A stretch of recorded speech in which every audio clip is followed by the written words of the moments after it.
الرحمن الرحيم السلام عليكم ورحمة الله تعالى وبركاته habeen wanaagsan kulanti wanaagsan daawadayaal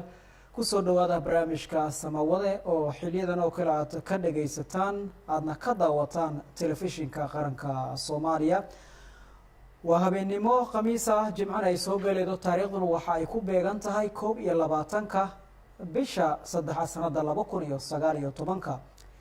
barnaamijka caawani oo Cali Cabdulqaadir Cali ayaa idin la socodsiinaya hadduu Allah awood leeyahay uu ogolaado inta badan barnaamijka samawade daawadayaal sida aad la socotaan waxaanu ku qaadaa dhigna aanu ku soo qaadanaa qodobo muhiim ah oo ku saabsan in markaasi waxyaabaha bulshada loo faahfaahiyo oo kamida caawana qodobka aanu diiradda saari doono waxaa ka mid noqonaya sida aad la socotaan waxaa dhawaan weerar dad muslimiina lagu laayay uu ka dhacay dalkaasi New Zealand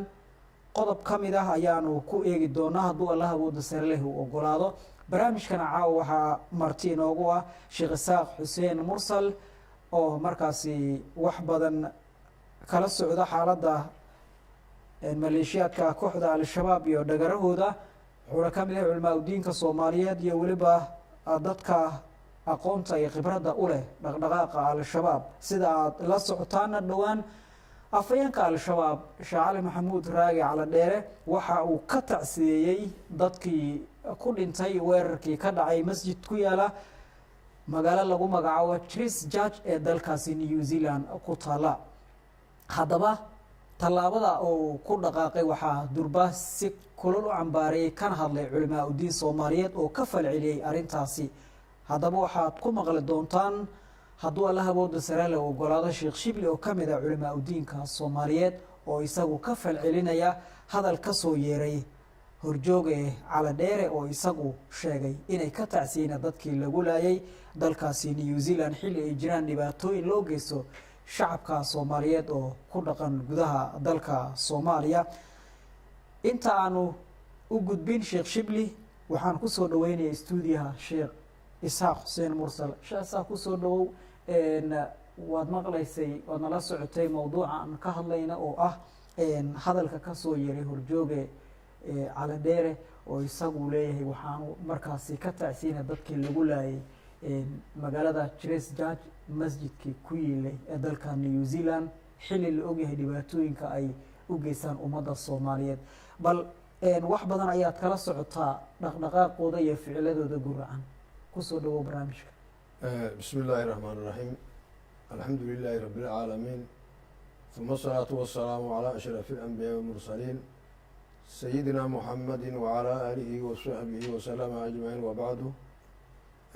وندوهي أن أوله وحن سلامة هي إلى هذا قرنك راديو مقدشو شغاليه سي قاسمياشي سي رمان ولياشا سيدة علي أوكلا السلام عليكم ورحمة الله وبركاته وعليكم السلام هيا markii halkaas aan ugu gudbo bacdusalaan waxaan rabaa inaan halkan aan ka cadeyno aawa anagoo ka faa'iideysanayno fursadan qaaliga ah waad la socotaan waa run khibrad baan u leenahay nimankan argagixisada khawaarijta ah muddo badan dagaal baan kula jirnay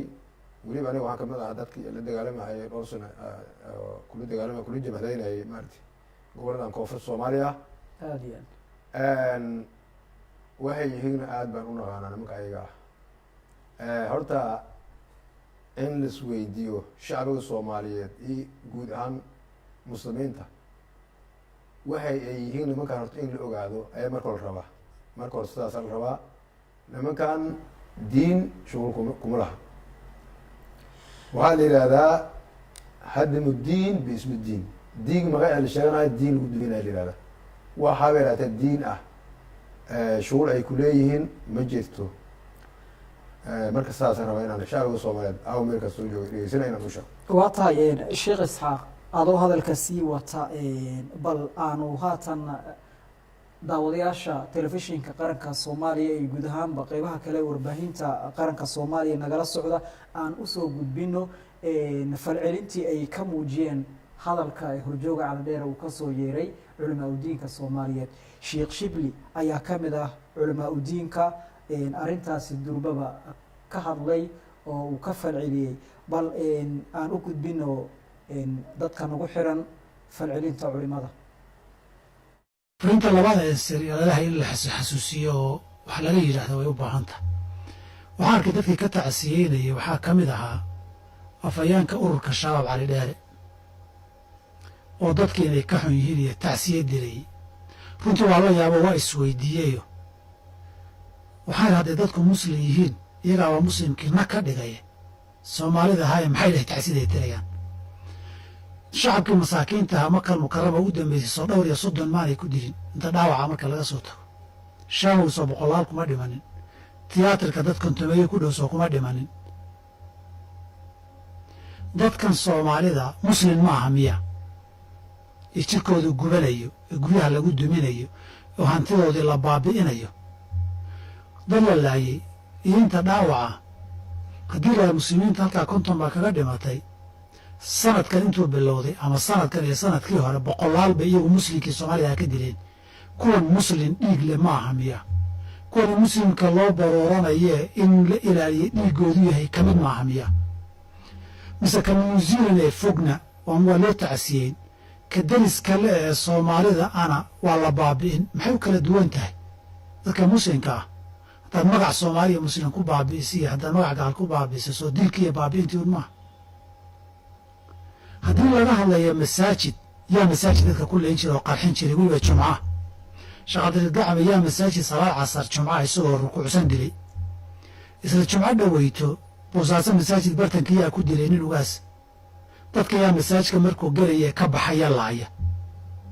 iyadoo jumcooyin la tukanaya xamar masaajid ka mida yaa qarxiyey iyaga ururkooda ma ahayn. hadday daacad ka tahay oo diin iyo ilaahay dartii ka tahay dad muslimi iyo dhiigoodii inuu qaali yahay maxay iyagu masaajidii iyo irdahoodii ugu laynayaan. maxay masaajidda jumcooyinka ugu qarxinayaan. maxay goobahoodii ganacsada iyo suuqyadoodii ugu baabiinaya ugu halaagayaan. mase mudan tahay warkaas oo kaleeto intaa si diin iyo daacadnimaa loo qaato. waxaan dhiraa dad soomaaliyeed iyo ururkaa iyo inta lamidka atoona inay hadda dhacdooyinkan ka tacsiyeeyaan gaar ahaan ururadan sidan oo kaleeta ka tacsiyeeyaan waxaan filayaa tacsi beena wey. adugu markaad intaad ka tacsiyenayso 100 disho muslina oo masaakiin makhaayad iska fadhiya kuwa suuq iska fadhiya kuwa gaadiid iyo gawaari iska saara kuwa jidad iska maraya marka adugu ma ka dhigto haddana ku faanto oo u haysata janno inaad ku gelayso kii kala laaya maxaa kaa galay adiga adba waad laynaysaa intiisi ka badan adaa u geysanaya. waxaan isleeyahay inay dib u xisaabtamaan bay u baahan tahay inay ka dhahday run ka tahay inay muslim dhiiggii daatay ka xun yihiin kanay maalin walba qubayaan inay joojiyaan. ilaan dadki waa dhammeeyeen qaraxyadii bayna ku dhammaadeen. waxaa laga yaabaa qof iyo 2 dawladaan u socon oo dagaal naga dhexeeyo dee 2 iyo 5 haddaad u socotay 200 ee kale maxaa u dishay. waxaa uga jiraa fariinta inaan iraahdo haddii ay ka tahay muslim dhiiggii inay ka danqanayaan oo dad muslima oo la dilay oo dulmi lagu laayay ka xumaanayaan dee xumaantu iyo ka danqashadu kow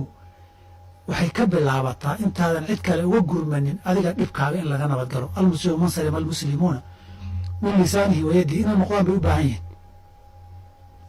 ilahi subxana wataala waxaan ka baryayaa mar kale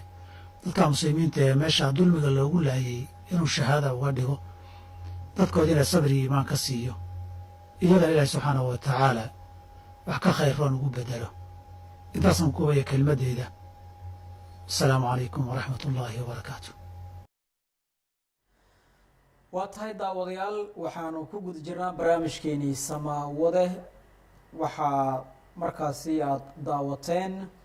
falcelintii culimada Soomaaliyeed sida Sheekh Shibli uu ka hadlayba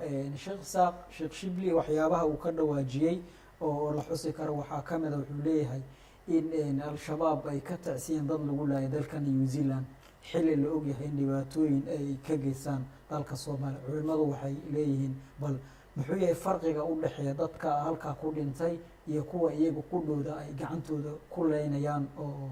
marka arrinta jahwareerka dhalinaysa ayaa taasi ah. bal mar kale kusoo dhawo barnaamijka Samawade. in badan waxaad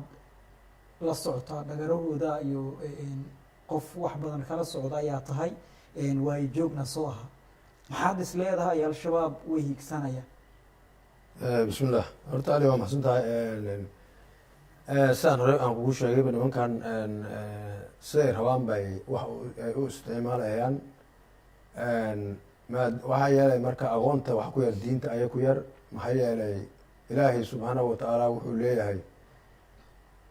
qof muslim ee la dilo oo islaam ah waman yaqtul mu'mina mutacamidan fajazaؤuhu jahannamu khaalidan fiiha waqadiba allahu calayhi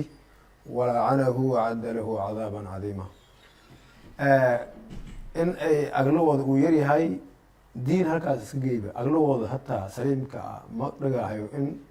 qofka ay dilahayaan oo halkan soomaaliya ahayd ay dadka ay ku xasuugayaan inay dad islaam ee muslimiin ay yihiin waxay u yaqaan inay yihiin dad murtadiin ah ama shacab ha ahaado ama sanba halkiisa ha ahaado dowlad ha ahaado in al intii ayla jirin oo markaa meelaha dowlada ay muqdisho oo kale hadda meelaha dowladda ay degan tahay idii degan oo shacab ha ahaato amase dowlad ha ahaado waxay aqoonsiiyeen murtad ay u yaqaanin adeerow marka madka ay dilahayaan oo masala haweeneyda masaakiinta amase ninka masaakiinka masaajidka ku tukanaya ay bustoorada ayla dhacayaan soo nin islaam soo maaha marka waxaa waaye diin ma ahaha sidaan rabnaan yeelaynaa waay sidaan rabnaan wax dhugayna ma aha mid ay ka qabaan ma aha dadkan soomaali joogo uma xisaabsan dad islaam ay uma yaqaanin waxay u yaqaanin dad murtadiin ah in alintii ayaga aan raacsanayn marka shacbiga soomaaliyeed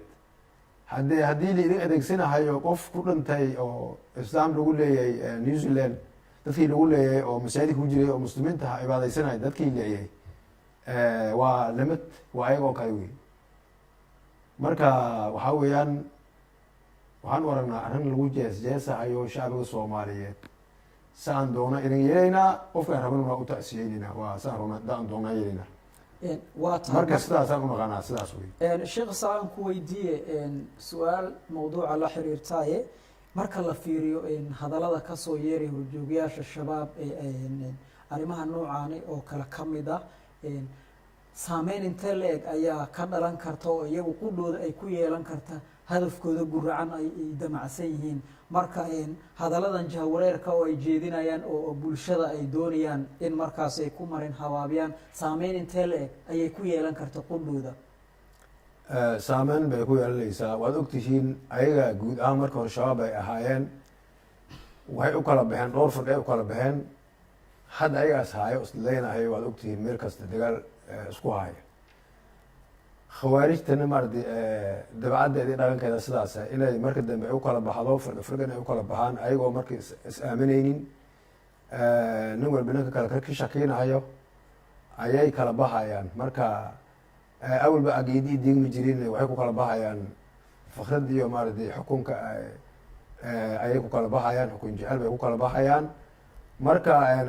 tan oo kale lamida marka waxaa waaye qof maanta oo walaalkiisa dilay oo murtad waynimo lagu dilay oo aada og tahay masala haweeneyda dhulka hagayso oo maarata maka almukarama hagaysa la qarxiyo maxay galabsatay dowlad miyay ku jirtaa waa qof uu tulyoonkiis raasanayo subahdi aruurtiis hunguri u doontay waay marka qofkaas dilahayo lama dhihi karo diin buu haystaa lama dhihi karo ilaahay subxaana watacaala waa noo sheegay ahaadiista rasuulkeena waa lagu sheegay marka diin horta yaaba la sheegayn hadda habeen hore waxaan dhegeysanayay mar aan video dhegeysanayay qofaa wuxuu leeyahay barsoor isku sheegay al-shabaab waa la hadli karaa islaam waa guud islaam maa al-shabaab dadka horta inay fahmaan bal rabaa maxaa islaamnimada ka bixiyey waxaa ka bixiyey rasuulkeena noo sheegay sala allahu alayh wasalama diintaa sheegaysa waxaa la yihahda khawaarida la yihahda mawcudsadooda macnaa khawaarid maxaa way macnaheed waxay diinta ugu baxayaan siday dhaanse markii gamoonka laga gemahaya markii ilbirsi ugu baxay oo kale diinta ugu baxeen marka waa diin ilaahay shughulku ma laha marka horta shacbiga soomaaliyeed inay saas u ogaadaan salaada ay tukunahayaan oo hadda faradka oo ilaahay nagu farad yeelay oo aan tukunayno cibaado soo maha dalkooduna waa cibaado marka in saas loo fahma raba dhammaan shacbiga soomaaliyeed na dhegaysanahayo in ciidamada qaranka oo difaaca ku jiro adeeroo nimankan dilkooda cibaado wahaye salaad idinkaa tukanaysa inay lama tahay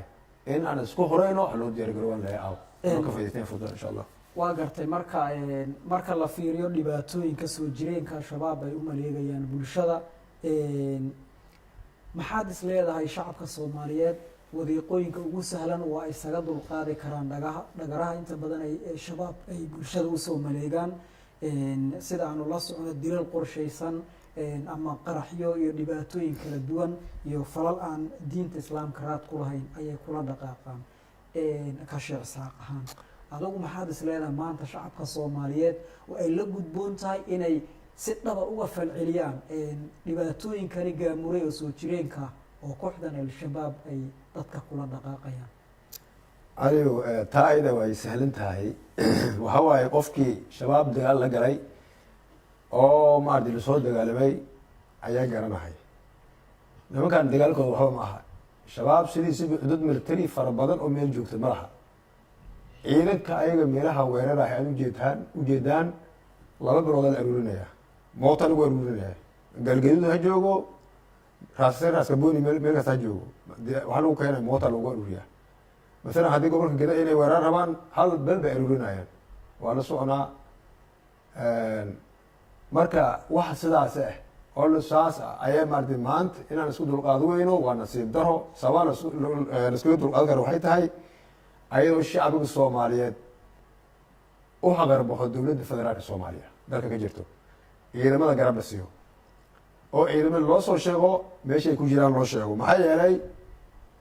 haddii ay aad qarayso oo meesha aad ku qarayso adeero kuma dhimaayo aad ku dilaya hooyada u dila aabaha u dilaya hadduu ala soconaa waxay ku hayaan meelaha ay haystaan ninkii 2 wiil dhalay 5 wiil dhalay ala madax beesa laga qaadaa wiilkan wiil hebel beesa laga qaadaa kan 5 wiil beesa laga qaadaa haddii kale mid baad shabaab ku daraysaa inta kale beesadooda bixinaysaa beertu waad bixinaysaa hadda kaliya waxa u dhiman ay soo wadaan hadda in la yidhahdo ninka ragga haweentis habeenkii u tagaa inuu asir fasax ka soo qaato waxa waaye gumaadka iyo maardi gumaysiga ay dadku ku hayaan waxa loo dulqaadan karaa maaha marka la fiiriyo marka ciriirigaasi iyo xadgudubka iyo lacagaha baada dadka laga qaadayo arrimahaasi waxay sida muuqata soo dadejin karaan in dadku ay isku tashadaan oo ay ka hortagaan tacadiga shabaab ay dadka u geystaan sida horey u dhacdayba meelo fara badan oo kamid a gobolada dalka Soomaaliya shacab badan ayaa runtii ka dhiidhiyay inay ka falceliyaan dhagarta al-shabaab dhinaca kale marka aan fiirino ma la oran karaa shabaab haatan awoodooda way sii daciifaysaa oo ay sii dhamaanaysaa halgankii ciidanka qalabka sida ee Soomaaliya awoodooda lagu daciifiyay oo haatan meelaha ay ku dhuumaalaysan qaraxyadan iyo dilalkan yarka ah macna darada marka loo filo sheekha ma la isdhihi karaa al-shabaab awoodoodu way sii weeqantay oo meeshii ugu dambeysay ayay maraysaa bismillah al-shabaab awoodooda mar hore ay weeqantay waxay la-yihiin in ay la dagaalanto horta sheeg waxaa la rabaa in runta laga sheego al-shabaab dagaalkiisii iyo awooddiisii way weeqantay dagaalkiisii in la dagaalamo ayuu la-yahay maxaa yeelay waad og tahay ciidamada qaranka walow ciidamada qaranka ay dadaalahayaan balse waad ujeedaa hadda miid maxaa u dambeynayay midka hadda iligooda bal adaa ugu dambaysa hadda habeen hore waa la weeraray waa gacantay ku dhigan walow markii dambe laga bixiyey marka waxaan rabaa ujeedada la iskaga saari karo shabaab dalka loogu xoreyn karo waxa weeyaan ayadoo nin walba Soomaali ah daacad ka noqdo in dalkiisa laga xoreeyo shabaab dowladda federaalka ciidamadana gacan la siiyo dhammaan hadday ciidamada ay weerar eg aadaan shacabkana ciidamada biyaha u daba qaado si macnaha loogu guuleysto alle maku dhimahayaan aday gurigaad kugu soo galahayaan murtad bay ku yaqaanaan marka adeero maxaa u jiiftaan guriga u jiifaysaa sababaad u jiifaysa ma ii sheegi karta inaad xisaabtan loo baahan yahay haddii kale masiibintay kaa maqan tahay waxaa lihi moor kale ku jirtaa aday kugu imaanaysaa hadday cibaado ay tahay inaan ku cibaadaystaan rabaa nimanka cibaado wey in lagu cibaadaystaan rabaa sheekh isaaq hadafka ugu weyn oo kooxaan argagixisadu ay u aas-aasmeen oo ay isku markaasi aas-aasayaan isku urursanayaan ahamiyadda ugu weyn ay dalka ka damacsan yihiin iyo bulshaduba maxay tahay shacabka Soomaaliyeed waa ay ku jahawareereen dhibaatooyinka ay geysaneen marka la fiiriyo waa waxaan diinta sali raad toona ku lahayn maxaa la is oran karaa waa ay damacsan yihiin waxay damacsan yihiin bannaankay taalaa caruurta hadda way garanaysaa maxaa yeelay nimankan khibrad amsana caqli ayaga maaragtay kuma shaqeeyaan caqlila shisheeyay ku shaqeeyaan dalkan barwaaqada oo dad aan lahayn oo cadowga siduu rabo u maamulunahay ayay rabaa inay ku beeraan urur la yihahdo urweynaha alqaacida inay ku beeraan maaragtay geeska africa ay ku beeraan ayna kala baxaan macdanta iyo dahabka dalkan barwaaqada ay ku jiro ay ajnabiga ugu faa'iideeyaan oo ayaga taabacsan ay ugu faa'iideeyaan bay rabaan ay doonayaan diin wax la ma jiraan marka sidaas ay dawladda ay ku noqdaan fikradda ayaga ay leeyihiin oo masna ay kasoo go-deen aan lagu maamulino lagu maamulo usama bin laden iyo ninkii maxaa la dhihi jiray ii sheeg fikradii ay soo minguriyeen ninkii kale muxuu ahaa ii sheeg magaciisii oo hadda la diri jiray isaga kaas fikradahaas macnaha shisheeyaha raba inay maarata ku maamulaan marka dalkan soomaaliya waxaan leeyahay gumaysi ma ogolaanayso gumaysi haddii buu jiro shabaab ayaa maarata ayuu xaggiisa ka jiraa marka shacbiga soomaaliyeed adeerow gumaysi kan midka daran ma sugaysaan kan aan isku dulqaadno ha loo diyaar garoobo sidii ciidamada qaranka aan kaashino nin walba gurigaada ka soo bax ninkii dhagax awoodo dhagaxiisa soo qaato ninkii warankiisa haysta ninkii fireertiisa soo qaato ha lagu duulo dawladda kaliya ayaa la fiirinin waa tahay marka haddii ay shacabka soomaaliyeed iyo ciidanka qalabka sida ee soomaaliya isku xirmaan oo maadaama hadafka shabaab uu yahay in dadka la dhibaateeyo dadkuna ay maaragtay maskaxda doon inay ka bedelaan maxay horseedi kartaa haddii si wada jira ay shacabka iyo ciidanka qalabka sidaba ay u wajahaan dhagarta ku xuda al-shabaab taasi maxaa ka dhalan kara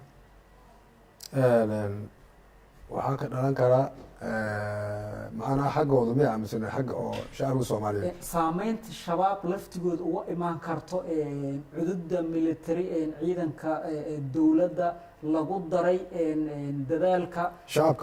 shacabka oo ay ku taageerayaan ciidanka qalabka sida maadaama dadku ay ku dhex gaamureen dhibaatooyinka shabaab ay u geysanayaan xanuun fara badan uu soo maray taasi maxay ku keeni kartaa al-shabaab shabaab waxay ku keenaysaa dalka laga horeeya ku keenaysaa asigoo shabaab geeska afrika laga waaya ku keenaysaa waxaan leeyahay tii baa lala-yahay waxaan leenahay shacbiga soomaaliyeed waxaa waaye hadda fiiri degmaweenka waxaa jira guddoomiyaal degmayaala jiraan gubernatoriya gobolkaa jooga hay-adihii amnigaa jira intaasoo dhan i dawladdii ciidamada hadday iska hashtaan oo shacbiga saaka soo kaco hal habo al-shabaab laga arki maayo magaalada xamar meeshaan runta in isku sheegan rabaa oo dawladdana niyad ay ku dhaahan tahay dawladda loo garab istaagal rabaa haddii aad dawladnimada afka aad ka sheegato aad dawladnimadiina aan maaradi sida ay tahay aan u qaadanayni adeer u khiyaamay noqonaysa maalinta gaalman waa la isweydiinaya waxaa weeye xaaraan weeye haddii maanta 17 degmiya xamar ay noqotay xamar degmooyinka way batay waagii hore 12 degmo ahan jirtay ligis adbar hadda way bateen intaasoo degmo waxaan ognahay in guddoomiye degmo ay jiraan dhammaan haddii maqaana soo dhaweynaya guddoomiye degmooyinka o dhan shacabka waxyaabaha ugu badan marka looga guuleysan karo inta yara ka hartay oo maleeshiyaadka nafilcaaliga waxay tahay marka in bulshadu iyagu laftigooda ay kaalin mugle ay ka qaataan gudbinta xoogaa la xiriira sidii looga hortegi lahaa shabaab sheekh isaaq qaybihii dambe ee barnaamijka ayaanu maraynaa maxaad is leedahay maleeshiyaadka al-shabaab marka la fiiriyo dhibaatooyinkooda oo kaleento aragtidaada wax badan ayaad kala socota dhibaatadii ay shabaabku geysteen dadka xanuun badan ayay dareemayaan hadafkoodana marka la fiiriyo waa waxaan diinta saliraad toona ku lahayn haddii aan tusaalahaan usoo qaadano dadka ku dhaqan meelaha fog ay ku dhuumaaleysaan kooxda al-shabaab lacago waxaa jiro oo baada dadku ay ka qaadaan sida horey aada uga dhawaajisayba dhibaatooyin kala duwan ayaa jira taasi dadka laftigooda qaabkay uga qeyb qaadan karaan ee u sahlaysa in si fudud ay isaga caabiyaan oo ka falceliyaan dhagarta al-shabaab meel kastoo ay joogaan saaka waxaan ogahay waxaan hubaa aliw saaka waxaan hubaa hadday xamar ay kacdo xamar keliya hadday saaka ay kacdo macal shacbigeed iyo macal ciidankeed hadday saaka ay ka rumeeyaan ka dhabeeyaan in al-shabaab ay la dagaalamo saaka lagu yaaco 5 wiil iyo 4 wiil waaye ayay dhibaatadan dadka u geysanaysa adeero waxaan leenahay shacbiga soomaaliyeedu meel kastoo aad joogtaan hala kacan leehay ma edag weli ma aada kicin runta aan isu sheegno shacbigaa way dhegeysan halkaa inaan runta ugu sheega rabaa inaan kacno dowladnimada shay gacanta inay ku jirtaa haddaan madaxweyne farmaajo iyo ra-isul wasaare cali khayr aan fiirino ma dowladnimo ma ayaga keligooda miya ma ahay keligooda maaha dowladda sheegay shacbiga waay waa in shacabku ay dowladdu ay taageeraan muujiyaan ay muujiyaan ha hadday saaka shacabka ay intay soo baabulaan ay kacaan haween dhalinyaro rag odayaal intay kacaan ay saaka ay ciidamada ay garab istaagaan oo ay dhaqaajiyaan oo yidhahdaan ciidamada ayga buraarjiyaan dhahan saaku maaba istaagayno ilaa maardi afgoy ilaa maardi beriir meesha ay wareerka soo qalaan maaba istaagayno hadday yidhahdaan adeero hal shabaab ma joogo karo uma barbarin karo shabaab marka waxaan leeyahay shabaabka la dagaalanka waa inay dhab ay dadka kan wataa anagoo fiiri anagoo dawlad aan ahayn jabhad ah aniga waxaa madaxa ka ahaa ururkii ahlu sunna waljamaca kasoo dagaalamayay goladan qofreed aa madaxa ka ahaa saad la socotiin dagaal kula jiray dagaal kula jiray al-shabaab aan hogaaminayay 450 ahayd ciidankaygi markii garbaharey qabsanay aniga runa ku sheegaya soomaali o dhan shabaab haysta waxay ku dareensiinay marka in aysan lahayn awood awood muuqata ugu dambeyntii maxaad usoo jeedin lahayd shacabka soomaaliyeed guud ahaan si loo soo afjaro loogana gudbo dhibaatooyinkan muddo jirsay oo xag jirnimada la xiriira ugu dambeyntii maxaad usoo jeedin lahayd shacabka meel kastoo ay ka joogaan gudaha iyo dibadda dalka shacabka waxaan leeyahay horta kow waxa dhamanaya oo la dilaa idinka waaye waxa wadayaalka lagu qarxinayo waa idinka waa aruurtiin oo iskuuliyad u socotay waa hooyaalkiin oo maarata dhulka xaaqaya nadaafinaya oo qarax lagu dilaya saaka quraada idin soo dubtay waa idin soo shaqeynaysa waa kuwa la dilahayo aabiyaashiin masaajida ku jiri waa kuwa madaxa laga tooganahayo murtada waa leeyahay adeeroo waxa waaye dayuusnimaad yidhahdaa shareecada waxay leedahay dayuus waaye ninka aan qiirada lahayn inta aan ka baxno dayuusnimada aan ka baxno annaga aan is abaabulno haddii shacabka ay is abaabulaan dawladdu waa iska diyaar waaba rabtaa dawladda sidaas shacabka haddii saaka istaagaan dawladda soomaliya waa hogaaminaysa waa horsoconaysaa shabaab dee beni bartiis marka doono kow taas waa mid waxaan leeyahay kale rabaa inaan la hadlo saraakiisha ciidamada saaka waxaan hubaa fursada ay tahay fursadan waxaan hubaa haddii aan sheegay is ahaan iska dhaafe guuto iska dhaafehe 400 askari ii dhiibo oo saaka aan hogaamiyo waxaan hubaa in al-shabaab lagu arkayna shabeellada hoose maxaa yeelay feri shayga aada wado in cadaalada noqdo waa la rabaa waxaan leeyahay saraakiisha cadaalad waa marka in la isbiirsado oo saraakiishii ciidanka shacabkii meel kasta la joogo oo cudurda la isku biiriyo inta yartaa ka dhiman meelahay ku dhuumalaysanayaan laga saaro aad baad umahadsan tahay daawadayaal sheekh isaaq xuseen mursal ayuu kaasiya wuxuu marti ku ahaa caawa barnaamijkeeni samawade anigu xali cabdulqaadir cali ayaana idinla socodsiinayay inta badanna barnaamijka si aad la socotaan waxaanu ku eegnaa mawaadiicda markaasi ugu muhiimsan ay tahay in loo faahfaahiyo oo bulshada caawna waxaan diiradda ku saarnay barnaamijka hadal uu jeediyey horjoogaya caladheere oo isagu ka tacsiyey dadkii ku dhintay muslimiinta ahaa ee dalka New Zealand iyadoo taasina culimada Soomaaliyeed ay ka falceliyeen oo ay sheegeen iyadoo taa bedelkeedana ay dad Soomaaliyeed ay xasuuqayaan oo muslimiin ah taana culimadu ay ka falceliyeen farqiga u dhaxeeya arintan qodobkaas ayaanu barnaamijka ku eegnay tan iyo barnaamijkan lacayna aanu ku kulmi doono hadduu Allah awoodo sare leh ogolaadana waxaanu kaga tagaynaa sidaa iyo salaamullaahi calaykum sheekh isaaq aad baad u mahadsantahay insha Allah